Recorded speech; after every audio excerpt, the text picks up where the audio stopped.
aking mga lalabs. May papasukan tayo. Tingnan mo yan. Bahay.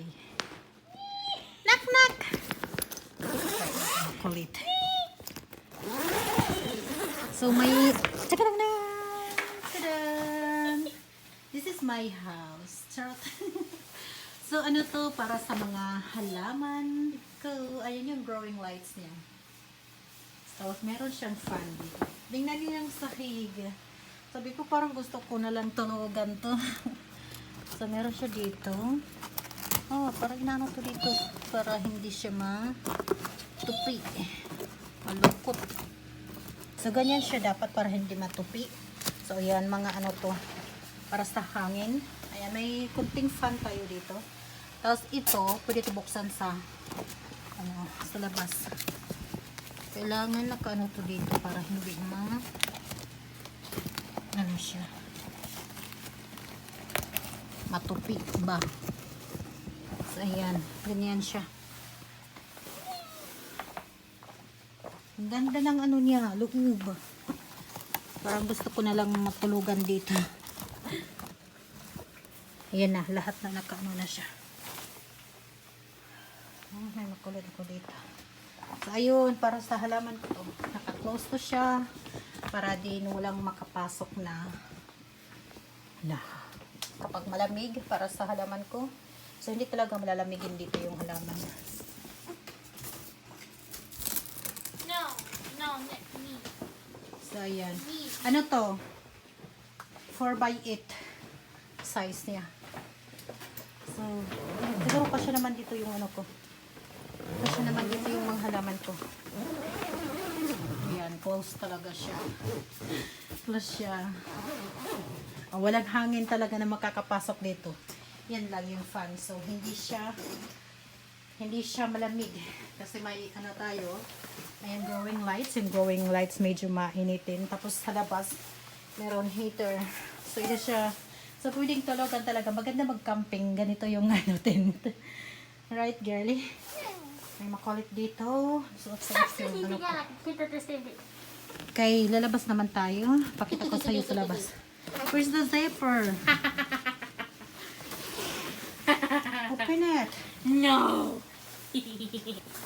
Alright, labas na tayo. Maano siya, makapal. Okay, close natin. Wait. Para walang mga bugs or kahit ano na makapasok dito. Sarado talaga siya. Maganda siya yung camping. So, dalawang ano yan. Dalawa yung pinakapinto niya. Ito, pwede mong buksan dito. Ayan, ganyan siya. Pwede mong buksan. Ayan. Kung gusto mo ng hangin. Pero plastic naman siya. Oh. Pwede mo siyang buksan lang dyan. Ganyan. Oh, kita mo sa loob. Ayan. So, ito yun. Andito yung heater natin. Try namin isa lang muna. So, andyan yung hangin na yan sa loob. Ayan. So, ito yung bahay ng ating mga halaman. Madaming ano ito. Pinagka ano niya. Bintana. Kumbaga ito, open dito. Ayan. So, ito yung mga ano ko. Yung mga malunggay ko. Tatlo yun. Ayan, wala nang dahon. Wala na talagang mga dahon dahil sa aming pusa. Ginaganyan niya. Pag ano ganyan na, ayan. Pinaglalaroan na yung mga dahon. So, kailangan ipasok talaga. Ito may pinakapakit pa siya dito. Pakit ba ito? Ito kung ano to. Nakabitin. So, ayan. Ipapasok natin dyan para yung malunggay natin tumubo ulit yung dahon. Pinaglaruan ng pusa. Dito yung mga halaman natin. Ayan. Sana magbunga na yung ano ko. Pinya. Itra-try ko tong ano papaya kung magbunga siya. May ano pa tayo dito. Still, yung ating paper, madami pang bunga. Ayan. Ayan, may malaki pa dyan. So, ayan pa yung mga halaman natin. Pasok natin. Tapos, itra-try ko magtanim ng tomato kung tumubo dito sa ating tent na. Ayan pa, may tinanim akong bagong kamuti. Try natin kung tumubo dito sa tent. Ayan. So, ipasok ko na siya mga lalabs. Meron pa akong dito cucumber. Meron pa akong cucumber dito. Parang mamamatay na. Sana hindi naman. Ayan. Nilabas ko to kasi kanina. Naglinis. Nung i-put up namin tong ano na to. So, nilabas ko muna siya.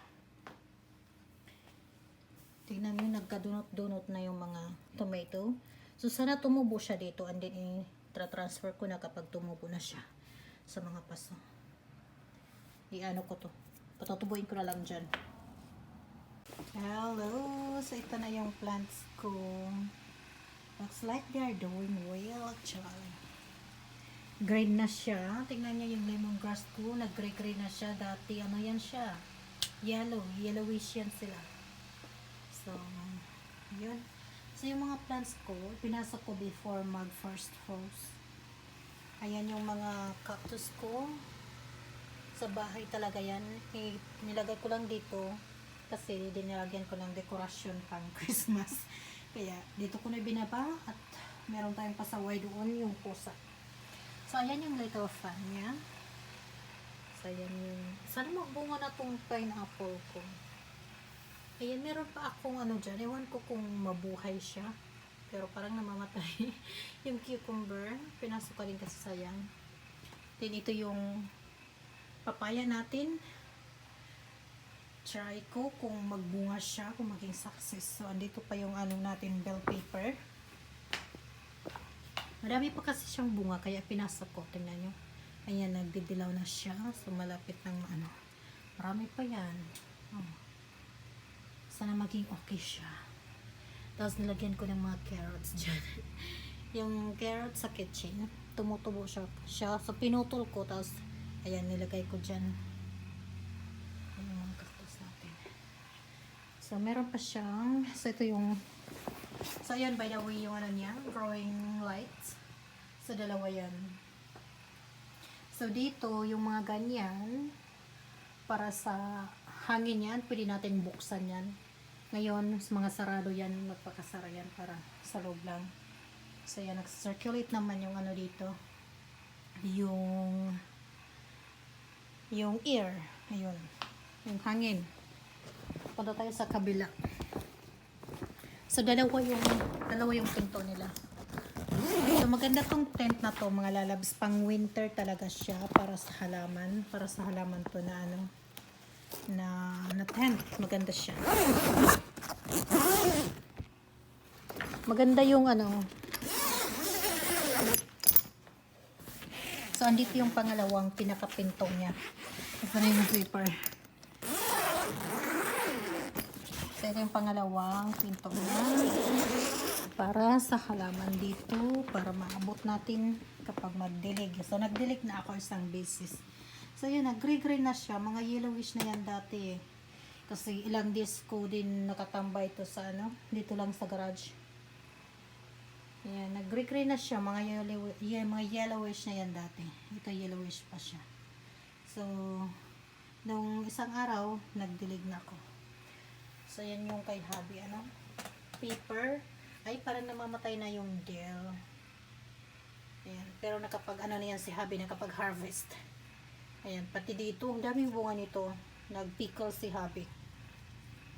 Peperoncini. Peperoncini to na ano, na pepper. Ayan. Ang daming ano nito ang bunga. Nakapag-pickle si hubby. Balik natin. Tapos yung dill, ginamit niya sa pag-pickle. So, ito yung mga lemon natin.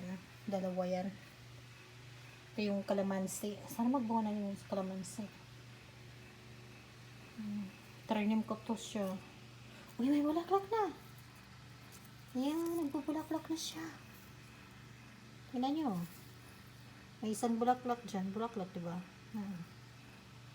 Nag-start na siya magbulaklak. So, ang ginawa ko nito, tinanggalan ko siya ng mga dahon. Kasi ang daming dahon nito. Ayan, so para, ayun na. Kailangan din binabawasan siya ng dahon. Tapos, ayan yung malunggay natin. Nagdadahon na siya uli. Kasi nilagay ko yan sa loob actually. Kaso, may ano tayo, pasaway na pusa. Yung pusa, ginaganito niya, tumutungtong siya kahit saan or inaakyat talaga niya. Ginaganyan, pag nabend na, pag aabot na niya yung mga dahon na yun, pagsisitanggalin. So, yun ang nangyari, kaya nakalbo yan. 3 yan sila. Mga ganyan na. Halos nakayuko na yung mga ano natin. So, ito yung mga plants natin. Bala ko pa sanang magtanim kung while winter. Gusto ko sana magtanim ng tomatoes. Lagay dito. Tingnan ko po. Kaso wala nang space. Tingnan nyo, crowded na siya. So, maganda yung ano dito, warm, ano, yung temperature niya. Ano talaga dito yung mga halaman. Kaya nagre-gray na sila. Meron pa akong, ano, mga halaman dito sa labas.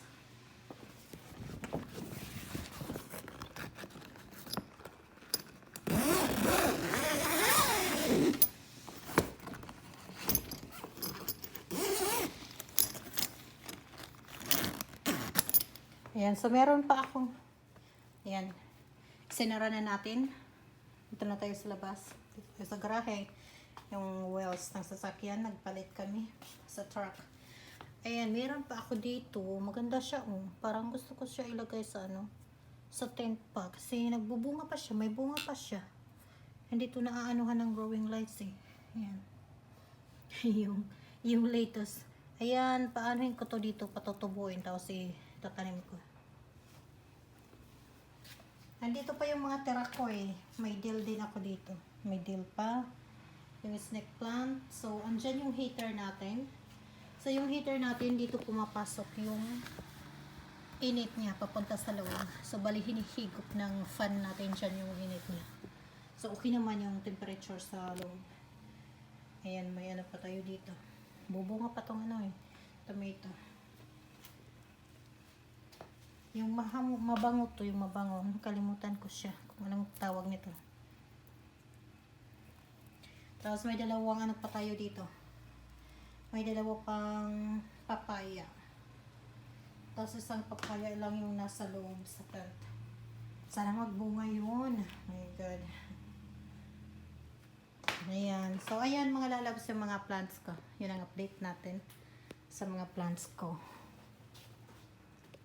Thank you for watching.